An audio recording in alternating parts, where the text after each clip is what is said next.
Grandes sont les douleurs qui m'accablent lorsque les portes légales pour cette traversée se referment. Une femme que je pensais aimer m'a manipulé et m'a brisé émotionnellement et psychologiquement. Merci à toi.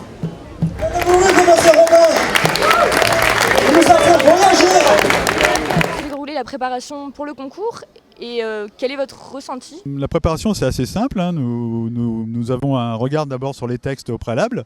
Et ben, cette année encore, il y a peu de candidats, mais il y a pas mal de qualités. C'est ça qui est intéressant. Et puis, ce qui nous a touché une fois de plus, c'est la force des textes. On l'a vu, des textes qui sont en plein dans l'actualité, puisque là, ça a tourné vraiment autour de la question des migrants. Et puis, ce qui est intéressant de voir, c'est l'effort que font les candidats pour trouver les mots, pour toucher le public. Et puis on l'a bien vu que le candidat qui a gagné, qui avait touché non seulement les membres du jury, mais également le public. Pourquoi est-ce que tu t'es inscrit justement à ce concours de poésie? Et quel est ton ressenti? Comment ça s'est passé sur la scène enfin?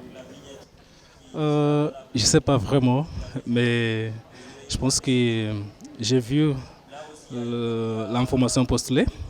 Et après, je pensais... Je peux parler un peu de la réalité, parce que tout ce qui m'inspire, c'est la modernité.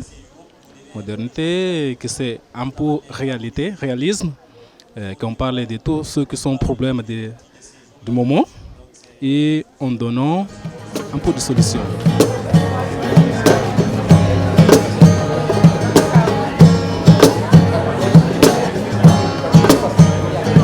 C'est une association guinéenne, mais nous agissons pour tous les étudiants internationaux de Toulon. Et nous organisons aussi des concours, comme vous avez vu tout à l'heure, le concours de poésie. Cette année, l'Université de Toulon a accueilli environ 1200 étudiants étrangers. D'accord. Et quelle est leur nationalité? Donc il y a eu des Sénégalais, il y a eu des Tchadiens, et il y a eu aussi des étudiants des autres continents, comme des Amériques, par exemple des Mexicains, et ainsi de suite. Hola, ¿qué tal, Diego? Alors tout d'abord, est-ce que tu peux te présenter en quelques mots? J'ai 28 ans et je viens de la capitale de l'Équateur, Quito.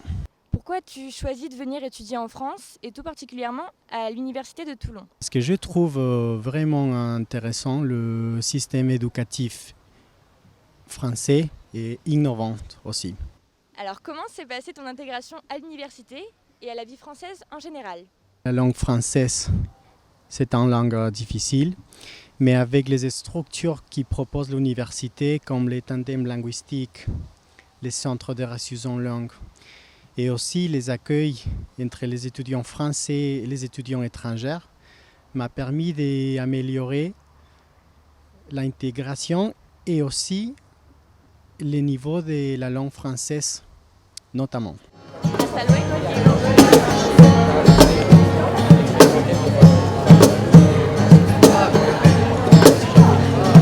Bonjour Marion. L'année dernière, tu es partie pour un programme d'échange aux États-Unis. Est-ce que tu peux partager avec nous ton expérience?